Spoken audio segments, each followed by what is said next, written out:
sırada kim olacaq Natiq bəy? Kuba. Gəlmişkən əziz dostlar, lütfən bəyənin. Bax, Qırılaziyadan danışır, Kubadan danışır, İrandan danışır.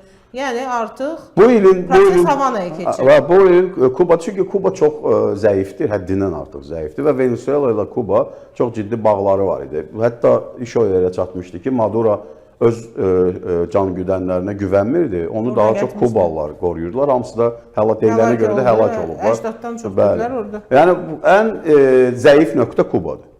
Kuba Amerikanlar üçün Venezueladan daha önəmlidir. Kuba daim Fidel Castro'nun inqilabına qədər belə deyək də, nə bilim, Antalya idi də onlar üçün, dincəlmə məkanı idi. Yəni, bütün Avropanın bu dəqiqə dincəlmə məkanı Türkiyə olduğu kimi, Antalya olduğu kimi, orada gedib dincəlirdilər, Kubaya gedirdilər. Onların böyük yatırımları var idi, böyük investisiyaları var idi, böyük otellər şəbəkəsi var idi. Bugünə qədər də elə həmin otellərdir, həmin avtomobillərdir, Amerikadan qalan avtomobillərdir.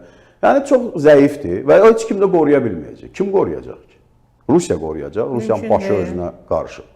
Bu Putinin çevrəsini boşaltmaqdır, Natiq bəy, həm də? Həm də, amma tək o deyil. Yəni, Putinin gücü də çatmaz. İndi bəzən siz də yəqin eşitdiniz bu versiyanı ki, çox güman ki, Trumpla Putin anlaşıblar, Venezuela ilə Ukraynanı dəyişiblər də. Belə bir versiya çox yazılır, çizilir, Ukrayna mətbuatı da yazır. Yəni, o qədər təsirsə sahibdir Rusiya, Venezuela. Onu deyirəm də, yaxşı, tutalım ki, Rusiya belə bir təklif irəli sürə bilər. Tutalım Putin Ankorejdə, Alyaskada deyib ki, qardaş, bax, Venezuela sənin, Ukrayna mənim.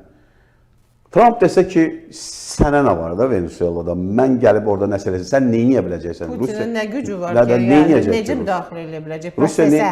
Əlbəttə, Rusiya ölkəyə demirəm, prosesə. Rusiya nə edə bilər? Uzaq başı 5 raket göndərəcək də. İndi də məlum oldu ki, Amerikanın hələ belə deyək, elmə məlum olmayan, ictimaiyyətə məlum olmayan silahları da var imiş ki, işıq sistemini çökdürdülər, PVO, hava hücumundan müdafiə sistemini söndürdülər. Dilləri helikopterlərə... Tamamilə təsirsiz halda. Helikopterlərə niyə atış açılmalı? Çünki bütün sistem çökdü.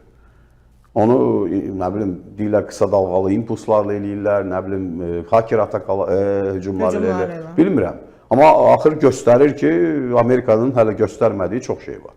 Yəni, bunu göstərdi ki, mən düşünmürəm ki, belə bir danışıq var. Belə bir danışıq var ki, hə, yaxşı, Ukraynanı get götür, mən də Venezuelanı götürəcəm. Yəni, Rusiya buna yox desə belə Venezuelanı götürə bilərəmsə, mən Rusiya ilə yalver eləyim ki. Nə mənası? Mənası nədir? Ona görə də mən bu versiyaya inanmıram. Hə, Putin üçün ikinci son bir ildə, il yarımda ikinci böyük zərbədir.